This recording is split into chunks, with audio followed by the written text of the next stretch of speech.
Well, Simon, after almost a year away, first game back for the Vikings, how do you assess that performance? It was good, like you say, a year away from any type of full contact rugby and playing together as a team it's a really good result. And West Wales aren't the team that they were last year. They're not the team they were the year before that either. They're building slowly and they're signing people that their aim is to get probably mid-table this year in League One, and I honestly think they'll win some games this year. They're obviously not going to go on and make the playoffs, but they're not the team they were. So I'm really happy with our performance and coming away with the win that we did.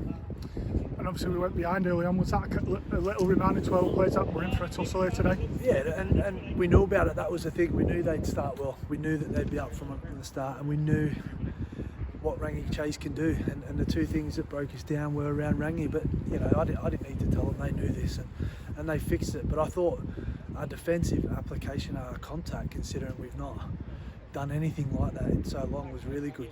Some really good contact there. And I'm really happy with how we performed in the application. We'll get better as we get on, but our first hit out, our proper hit out in a long time, and we've come away pretty well. You touched on how pleased you were with the defence, but in attack, once we got into our group, we scored some nice tries in the end. Yeah, and we're always going to have that in us. We've got people that can score points. We attack well. We've got some people that know how to do that side of the ball, and we did score some really nice tries, which is it's pleasing on the eye, and I'm sure back home they look a bit better on TV as well, because you can't really see from my vantage point some of them. They get over the line. But yeah, we attacked well, especially when we played direct. When we played direct, we're a good team. Obviously we had Joe Lyons and Willie Sells playing at 9 today. How do you assess how they went? They did good. LC, I think he set up 3 or 4 tries at the back end of the game, and they're learning a different position, but they're good players, and they did really well, and they've been doing well in training. So how that pans out and if they stay there, I'm not quite sure yet, but they put a good performance in today, which I'm pleased, and they should be happy with themselves as well. 2 debutants for us, Josh Wild and Will Tilley, 2 young lads. Is that a reward for how they've worked in pre-season? Yeah, it is, and Will himself's been doing tons of extras. He's trying to get himself in a position where he's pushing to get in a 17, and Wild, he's got some talent that is there to see. They're good players, but going further than that, we had, I think it's 11 players in our 17 today that come through the academy.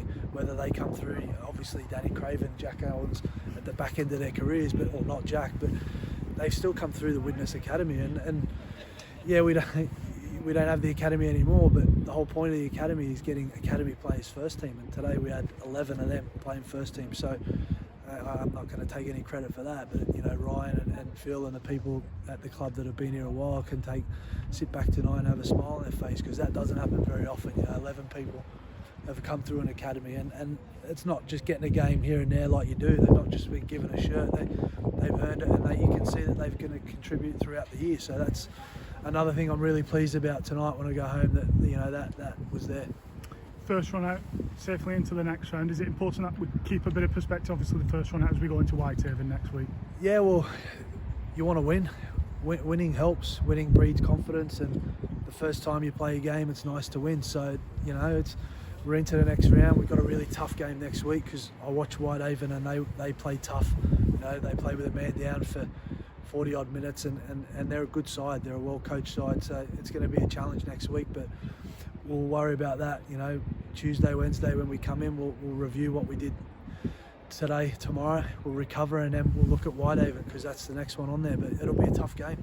And lastly, I've got to ask you, obviously we lost Callum O'Neill in that first half, long delay. Have you got any updates at the minute that we can tell people? Yeah, we've got an update. Obviously it looked nasty at the time, and he was unconscious, but the signs now that he's come to, and he's obviously sore, and all the things in the protocol we've got to follow, but he seems to be okay, well, within reason, that there's no other nastiness there at the moment. So he's been looked after really well as well. All the medical staff done a really good job with him, our staff and West Wales. So it was a nasty incident, unintentional. There was no intention in it at all, but the kid's all right, which is a good thing, because he was going good before that as well. Another young kid that was making his mark in the game, and we'll see more of him in the future as well.